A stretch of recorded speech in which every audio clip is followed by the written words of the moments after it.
അപ്പൊ ഇന്ന് ഞാൻ എൻ്റെ അച്ഛൻ്റെ പെങ്ങളുടെ മോളുടെ കല്യാണം ഉറപ്പിക്കലിന് പോവാണ് കേട്ടോ. ചെറിയ രീതിയിലുള്ള ഒരു ഫംഗ്ഷൻ ആയിരുന്നേ. അപ്പൊ ഞാനും അമ്മയും ആമിക്കുട്ടിയും അച്ഛനും നമ്മളെല്ലാരും കൂടി പോയിട്ടുണ്ടായിരുന്നു. അപ്പൊ അടുക്കളയിൽ വന്ന് നോക്കുമ്പോൾ അവരെ വീട്ടിലെ അടുക്കളയിൽ നോക്കുമ്പോൾ എല്ലാവരും ഭയങ്കര തിരക്കിലാണ്. ഇതൊക്കെ എൻ്റെ അച്ഛൻ്റെ പെങ്ങന്മാരാണ് കേട്ടോ. എൻ്റെ അച്ഛൻ 5 പെങ്ങന്മാരാണ്. അപ്പൊ എല്ലാവരും വീട്ടിലും ഇതുപോലത്തെ ചെറിയ ഫംഗ്ഷനും കാര്യങ്ങളൊക്കെ ഉണ്ടാകുമ്പോൾ അടുക്കള ഭരണം അവരങ്ങ് ഏറ്റെടുക്കും. സഹായിക്കാൻ വേറെ മേണ്ടിന്റെ ബന്ധുക്കളൊക്കെ ഉണ്ടായിരുന്നു കേട്ടോ. അപ്പോൾ ഇതൊക്കെ ഒരു സന്തോഷമല്ലേ. ഇതുപോലത്തെ ഫംഗ്ഷനൊക്കെ വന്നു കഴിഞ്ഞാൽ മാത്രമേ എല്ലാവരെയും ഒരുമിച്ചിട്ടൊന്ന് കാണാൻ കഴിയുള്ളൂ. ഞാൻ എത്രയോ വർഷങ്ങളായി ഇവരെയൊക്കെ ഒന്ന് കണ്ടിട്ട്. അപ്പോൾ ഒരു 3-4 വർഷത്തിന് മേലെ ഞാൻ എൻ്റെ ഏന്റിമാരെയൊക്കെ ഇങ്ങനെ ഒരുമിച്ച് കണ്ടിട്ട്. ഏന്റിമാരെന്നൊക്കെ നമ്മളൊരു കാഷ്വലായിട്ട് വിളിക്കണതാണ്. ഞാൻ അങ്ങനെ ഒന്നല്ല, നമ്മൾ ഏമാന്ന് കൂട്ടിയിട്ടാണ് വിളിക്കാട്ടോ. അവരവരെ പേരിൻ്റെ ബേക്കിലായിട്ട് ഏമാന്ന് കൂട്ടിയിട്ടാണ് വിളിക്കുക. അപ്പോൾ ചോറൊക്കെ ഉണ്ടായിരുന്നു, മീൻകറിയും അച്ചാറും വറവും പച്ചടിയും അങ്ങനെയൊക്കെ ചെറിയ രീതിയിലുള്ള ഊണൊക്കെ ഉണ്ടായിരുന്നു. ഉച്ചയ്ക്ക് ശേഷം ആയതുകൊണ്ട് ചോറൊക്കെ ഭക്ഷണമൊക്കെ കഴിച്ച് കഴിഞ്ഞതിന് ശേഷമാണ് പെണ്ണൊരുങ്ങിയത്. ഇതാണ് നമ്മുടെ പെണ്ണ് കേട്ടോ. എൻ്റെ അനിയത്തിയാണ്, അച്ഛൻ്റെ പെങ്ങളുടെ മോളാണ് കേട്ടോ.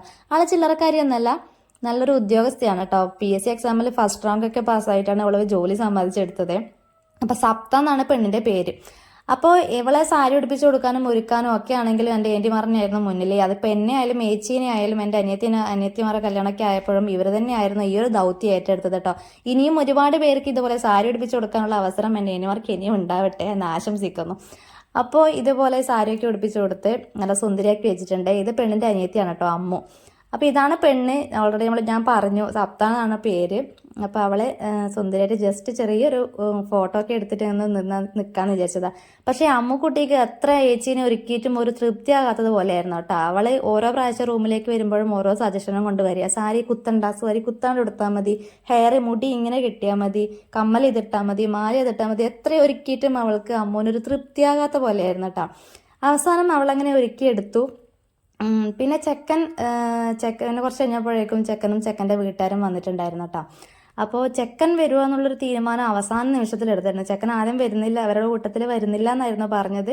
പക്ഷേ അവസാന നിമിഷം 2 വീട്ടുകാർ എന്താ പറയുക അങ്ങോട്ടും ഇങ്ങോട്ടും ഫോൺ വിളിച്ച് സംസാരിച്ച് അവരെ ചെക്കനെയും കൂടി വരുത്തിക്കാന്ന് വെച്ചു. അതാകുമ്പോൾ നമുക്കൊക്കെ ഒന്ന് കാണാമല്ലോ. അപ്പോൾ ചെക്കനും വിഷ്ണു എന്നാണ് പേര്, മിലിറ്ററി ഉദ്യോഗസ്ഥനാണ് കേട്ടോ.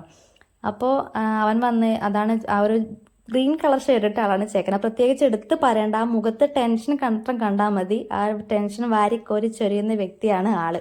അപ്പം അടുത്ത സെക്കൻഡിൽ തന്നെ നേരിട്ട് ആളെ കാണുമെന്ന് അറിഞ്ഞിട്ടും ജനലിലൂടെ ഇതുപോലെ ഒളിഞ്ഞു നോക്കിയിട്ട് എന്താ പറയുക, ആ ഒരു ഒളിഞ്ഞു നോട്ടത്തിന് വേറെ തന്നെ ഒരു ത്രില്ലായിരിക്കല്ലേ. ഞാൻ റൂമിലേക്ക് ചെല്ലുമ്പോൾ കണ്ട കാഴ്ച അതാണ് കേട്ടോ. സത്യ ജനലിനുള്ളിലോട്ട് അവനെ നോക്കിക്കൊണ്ട് നിൽക്കലായിരുന്നു. അടുത്ത സെക്കൻഡിൽ അവർ നേരിട്ട് കാണാൻ പോവുകയാണ്. എന്നാലും ഇതിലൂടെ ഒന്ന് നോക്കുന്നത് രസം. അങ്ങനെ അവളെ പുറത്തോട്ട് വിളിച്ചു. അവരൊക്കെ വന്ന കൂട്ടത്തിലുള്ളവർക്കൊക്കെ കാണാൻ വേണ്ടിയിട്ടാണ്. അവളോട് എന്തൊക്കെയോ പേരും അതുപോലെ വർക്ക് ചെയ്യുന്ന കാര്യങ്ങളൊക്കെ ചോദിച്ചു. അതിനുശേഷം അവനെന്തോ വിഷ്ണു എന്തോ ഗിഫ്റ്റും കൊണ്ടാണ് വന്നിട്ടുള്ളത്. അതെടുത്ത് കൊടുക്കാമെന്ന് പറഞ്ഞപ്പോൾ എല്ലാവരും പറഞ്ഞു. എന്നാൽ പിന്നെ അകത്ത് വെച്ചിട്ട് കൊടുത്തു. അതാകുമ്പോൾ അടുത്ത് നമ്മളെ നമ്മളൊക്കെ റൂമിലാണല്ലോ ഇരിക്കുന്നത്, വീടിനകത്താണല്ലോ ഇരിക്കുന്നത്. അപ്പം നമുക്കൊക്കെ ഒന്ന് കാണാമല്ലോ എന്ന് വിചാരിച്ചിട്ട് പയ്യനെ അകത്തേക്ക് വിളിച്ചു. അകത്തുനിന്നാണ് ഗിഫ്റ്റ് കൊടുത്തത് കേട്ടോ. അപ്പോൾ അവൻ്റെ കൈ കൊണ്ട് അവൾക്ക് ആദ്യമായിട്ട് കൊടുക്കുന്ന ഒരു മധുരം കൊടുത്തിട്ടാണ് അവരവരെ ലൈഫ് സ്റ്റാർട്ട് ചെയ്യുന്നത് കേട്ടോ. ഇതൊരു ജേണിയുടെ ഒരു തുടക്കം മാത്രമാണല്ലോ. അപ്പോൾ അവൻ്റെ കൈ കൊണ്ടൊരു മധുരം കൊടുത്തുകൊണ്ട് അവരാ ജേണി സ്റ്റാർട്ട് ചെയ്തു. അപ്പോൾ അതെൻ്റെ നല്ലൊരു തുടക്കമല്ലേ അല്ലേ. കാണുമ്പോൾ ഒരു എന്താ പറയുക, ഫോണോ കാര്യങ്ങളും വലിയ ഗിഫ്റ്റൊന്നും കൊടുക്കുന്നതിനേക്കാളും ഇത്തിരി മധുരം കൊടുത്തുകൊണ്ട് ഒരു ജീവിതം സ്റ്റാർട്ട് ചെയ്യാന്ന് പറയുന്നതിലൊരു ത്രില്ല് വേറെ, ഒരു ലോജിക്ക് വേറെ ഉണ്ടല്ലേ. അപ്പോൾ അവളെ എല്ലാവരെയും ഒന്ന് പരിചയപ്പെടുത്തി കൊടുക്കലാണ് കേട്ടോ സംഭവം. ഈ ഒരു പരിചയപ്പെടുത്തൽ അവനൊന്നും മനസ്സിലായി കാണില്ല. കാരണം ആര് ഒന്നും അറിയില്ല. എല്ലാവരോടും ചിരിച്ച് തലയാട്ടി സംസാരിച്ചു. ആ ഒരു ഇത് മാത്രമേ ഉണ്ടാവുള്ളൂ അല്ലേ. അപ്പോൾ അവർക്ക് ഉച്ചയ്ക്ക് ശേഷം ഫുഡ് ഉണ്ടായിരുന്നു. പൊറോട്ടയും ചിക്കനും പിന്നെ ബ്രെഡും പിന്നെ വെജിറ്റബിൾ കുറുമയായിരുന്നു ഫുഡ് കൊടുത്തിട്ടുണ്ടായിരുന്നത്. അപ്പം പയ്യൻ കുറച്ച് നേരം, അവരെ ആൾക്കാർ കുറച്ച് നേരം മാത്രമേ നിന്നിട്ടുണ്ടായിരുന്നുള്ളൂ. അവർ പെട്ടെന്ന് തന്നെ പോയിന് കേട്ടോ. അപ്പോൾ അവർ പോയി കഴിഞ്ഞപ്പോൾ അവൾ ആ ഗിഫ്റ്റ് ജസ്റ്റ് ഒന്ന് പൊട്ടിച്ചു നോക്കിയതാണ്.